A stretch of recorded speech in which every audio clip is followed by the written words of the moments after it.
Hi friends, welcome to my YouTube channel. ഇന്ന് ഞാൻ നിലപ്പന എന്ന് പറയുന്ന ഒരു ചെടിയെക്കുറിച്ചാണ് പറയാൻ പോകുന്നത്. അതിനു മുമ്പ് ഈ ചാനൽ സബ്സ്ക്രൈബ് ചെയ്യാത്തവർ സബ്സ്ക്രൈബ് ചെയ്യുക, വീഡിയോസ് ഇഷ്ടപ്പെട്ടെങ്കിൽ ലൈക്ക് ചെയ്യുക.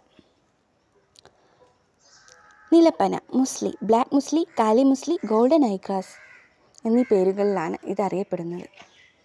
ഇതിൻ്റെ കുടുംബം ഹൈപ്പോക്സിഡേസിയ, ശാസ്ത്രീയനാമം കുർക്കിലോഗോ ഓർക്കിയോയിഡിസ്.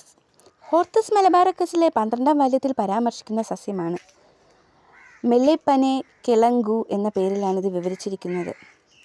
താലമൂലി, താലപത്രിക എന്നീ പേരുകൾ സംസ്കൃതത്തിൽ അറിയപ്പെടുന്ന ഈ സസ്യത്തിന് ഹിന്ദിയിൽ മുസ്ലി എന്നാണ് പേര്. നിൽപത എന്നും പേരുണ്ട്.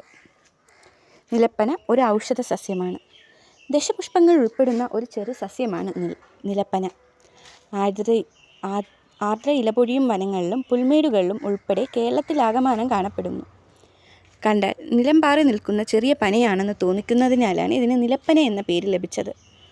കറുത്ത മുസ്ലി എന്നും ഇതിന് പേരുണ്ട്. പനയുടെ രൂപത്തിലുള്ള ഒരു ചെറിയ പുൽച്ചെടിയാണിത്. കറുത്ത മുസ്ലി എന്നും അറിയപ്പെടുന്നു. ഇതിൻ്റെ ഇലകൾ നീണ്ടു കൂർത്തിരിക്കും. ഇതിൻ്റെ കിഴങ്ങ് മണ്ണിനടിയിൽ വളർന്നുകൊണ്ടിരിക്കും. പൂക്കൾക്ക് മഞ്ഞ നിറമാണ്. കാപ്സ്യൂൾ പോലെയാണ്. അതിനകത്ത് കറുത്തു തിളങ്ങുന്ന വിത്തുകളുണ്ട്. ഇലയുടെ അറ്റം മണ്ണിൽ തൊടുമ്പോൾ അവിടെ നിന്നും പുതിയ ചെടി മുളച്ചു വരുന്നു. ബഹുവർഷിയായ ഇതിൻ്റെ മൂലകാണ്ഡം മാംസളമാണ്. തുടർച്ചയായി വളരുന്ന ഇതിന് 25 മുതൽ 40 സെൻറ്റിമീറ്റർ നീളം വയ്ക്കും. ഇലകൾ നശിച്ചാലും ഇതിൻ്റെ മൂലകാണ്ഡം മണ്ണിൽ നശിക്കാതെ കിടക്കുകയും അനുകൂല സാഹചര്യങ്ങൾ വീണ്ടും പൊട്ടിമുളച്ച് വളരുകയും ചെയ്യും. ഇതിന് കറുത്ത് തടിച്ച ധാരാളം പാർശ്വവേരുകൾ ഉണ്ടാകും. കുന്താകാരമുള്ള ഇലകൾ മൂലകാണ്ഡത്തിൽ നിന്ന് കൂട്ടമായി ഉണ്ടാകും. 15 മുതൽ 25 സെൻറ്റിമീറ്റർ നീളവും 2 മുതൽ 3 സെൻറ്റിമീറ്റർ വീതിയും വളരുന്ന ഇവയ്ക്ക് ചെറിയ ഇല നെട്ടുകയാണ് ഉണ്ടാവുക.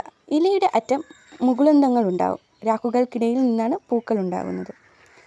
കടുംമഞ്ഞ നിറമുള്ള പൂവിന് 1.5 മുതൽ 3 സെൻറ്റിമീറ്റർ നീളമുള്ള ഒരു നാളിയും അതിൻ്റെ അറ്റത്ത് വിടർന്നു നിൽക്കുന്ന 6 ഇതളുകളും കാണാം.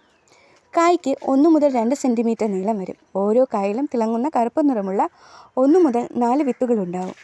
നിലപ്പനക്കിഴങ്ങിൽ ധാന്യകങ്ങൾ, ഗ്ലൈക്കോസൈഡുകൾ, കാൽസ്യം ഓക്സലേറ്റ്, റെനിൻ, ടാനിൻ, കൊഴുപ്പ്, ആൽക്കലോയിഡുകൾ എന്നിവ അടങ്ങിയിട്ടുണ്ട്. ആയുർവേദം ഇതിനെ വാജീകരണ ഔഷധമായാണ് കണക്കാക്കുന്നത്. രക്തശുദ്ധിക്കും നല്ലതാണ്. വെള്ളപ്പൊക്ക, യോനിരോഗങ്ങൾ, മഞ്ഞപ്പിത്തം, ആസ്മ, ദഹനക്കേട്, വാതം, ഛർദി എന്നിവ സുഖപ്പെടുത്തുവാൻ ഇതിന് കഴിയും. നിലപ്പനയുടെ കിഴങ്ങ് അരച്ച് പാലിൽ ചേർത്ത് കഴിച്ചാൽ മഞ്ഞപ്പിത്തം ഇല്ലാതാകുമെന്ന് പറയുന്നു. ചുമയുടെ മരുന്നായി ഇത് ഉപയോഗിക്കുന്നു.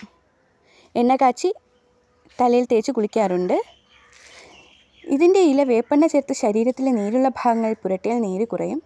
ആർത്തവ സംബന്ധമായ രോഗങ്ങൾക്കും വേദന, അമിത രക്തസ്രാവം മുതലായവയ്ക്കും അത്യുത്തമം. വരൾച്ച ഉൾപ്പെടെ പ്രതികൂല സാഹചര്യങ്ങളെ ഇതിന് തരണം ചെയ്യാൻ കഴിയും. ഈ സസ്യം ഭൂമിദേവിയെ പ്രതിദാനം ചെയ്യുന്നതായി ഹൈന്ദവർ വിശ്വസിക്കുന്നു. ഇത്രയുമാണ് നിലപ്പനയുടെ വിശേഷങ്ങൾ. ഇനി പുതിയൊരു വീഡിയോയുമായി അടുത്ത ദിവസം കാണാം.